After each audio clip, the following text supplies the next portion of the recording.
Welcome to knowledge clip number 8, the method section of a scientific article.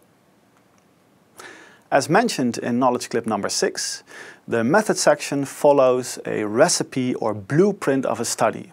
It's a detailed description of what the researcher has done, who, what, where, how, etc.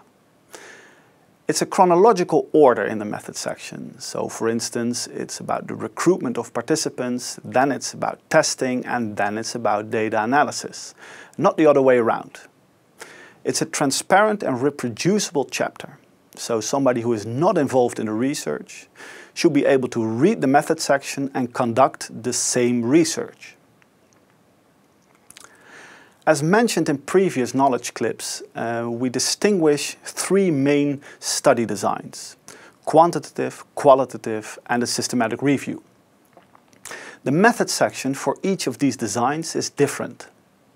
So in a quantitative study design, you expect in the method section information about the research design. Why is it logical that a quantitative research design is used for this question? You expect also information about the participants. Who are they? How are they recruited and where? Also about the measurement method, where questionnaires been used, observations or measurements, and which instruments were used. For instance, an MRI, blood pressure monitor, quality of life questionnaire or other questionnaires. Quantitative research is about numbers, so you also expect information about statistics, which statistical tests were used. And it's research involving people, so there is information about ethical boundaries as well. But more about ethics in other knowledge clips. In the method section of a qualitative study, you also expect information about the design and about participants. Fewer participants than in a quantitative study. In a qualitative study, the method is basically an interview or focus groups, or a combination. So you expect information about where the interview or focus group took place and how long it took for the interview to conduct. Also about the topics being discussed in the interviews.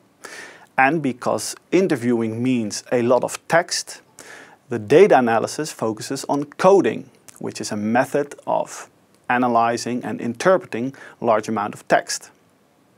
This is also a study design where people are involved, so ethical boundaries are important as well.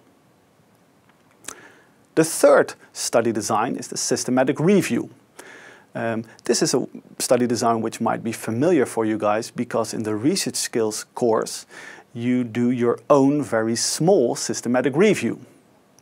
You use PubMed as a database, but there are more. So in the method section of a systematic review, you expect information about the databases, about the search strategy, which keywords or search words were applied, and how did and or combine those into a search strategy.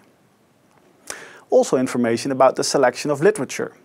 Was there a systematic approach? Was it presented in a flowchart? And information about the in- and exclusion criteria for the articles.